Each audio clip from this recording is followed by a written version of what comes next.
नमस्कार जय जगन्नाथ। मु आज बनैबी गईठा पिठा। एपाई मु गोटे ग्लास चाउल नहीं, छोट ग्लास गोटे ग्लास चाउल नहीं, जोटा कि हम 200 ग्राम चाउल। ये मुझे कही रखुची यहाँ हूँ अरुआ चाउल ही थिला।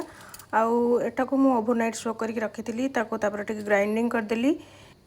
तापर जंतुणी प्रस्तुति पाई कड़ाई गोटे चामच घी देली आउ गोटे ग्लास क्षीर जो ग्लास रे मु मापिक नहीं चाउल से ग्लास रे गोटे ग्लास क्षीर आउ अध ग्लास चीनी आउ अध ग्लास आमर मिल्क पाउडर को मु देदेली।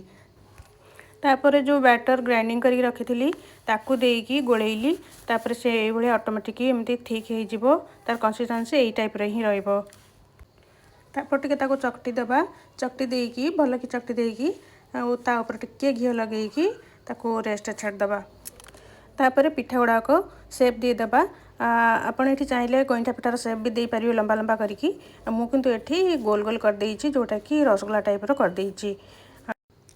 एक्चुअली ये जड़े भाभी मत कहले कि भाभी तुम तो ओडिशार ओडिशा रेसिपी बनाऊच आमती गोटे रेसिपी बनब से ओडिशार भी होइथिबो, ओडिशा रेसिपी होइथिबो ता सहित छुआ मैंने भी खाई पारथिबे आ ता सहित बड़ लोक मैंने भी खाई पारथिबे।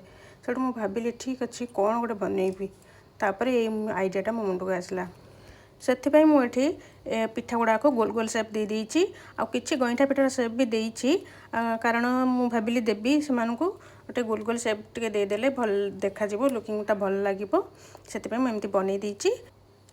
एठी गईठा पिठा पाई मु 1 लिटर क्षीर नहीं से ग्लास रे मापिकी अध ग्लास चीनी आ अध ग्लास मिल्क पाउडर नहीं। क्षीर फुटीगले पिठा गुड़ा को छाड़ीदेवा आ पिठा गुड़ा को भल कि सीझा देवा। पिठा गुड़ा भल कि सीझीगले तापर जो ड्राई फ्रूट्स काटिक रखी ताकू छाड़ीदेवा।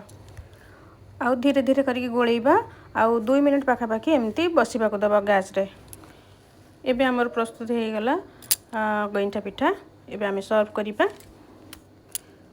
देखंतु केते सुंदर देखा जाउची, बढ़िया देखा जाउची और जेतिक सुंदर देखा जाउची ताठारो अधिक टेस्टी भी थिला, बहुत भल लागुथला। और जेतेबेले मु से भाभी को देली तो सी खाइकी कहले बहुत बढ़िया लागुची भाभी। कहले भाभी केमिति बनैथिलो बहुत भल लागुथला। आ पिल्ला माने तो सब सफा कर देले आ मो हस्बैंड वाइफ को पाई ही किछि नथिला। मु कहली ठीक अच्छे भाभी, मुझे हसी कहली मुझे ठीक अच्छे भाभी मुझे भी बनैबी मु पुणी देवी। से कहले ना ना भाभी आप गोटे काम करूँ मत टे से रेसिपीटा केमती कौन करने पड़ो मत बतई दिंतु। मुझे कहली ठीक अच्छे तेल आप मो वीडियो ही देखूँ। आ जो पुओ को देली पुओ कहला मामा रसगुल्ला बनईच। मुझे कहली ना ना यहाँ रसगुल्ला नुहे, यहाँ हूँ गईठा पिठा ओडिशार बढ़िया रेसिपी। गोटे गईठा पिठा खा भल लगे।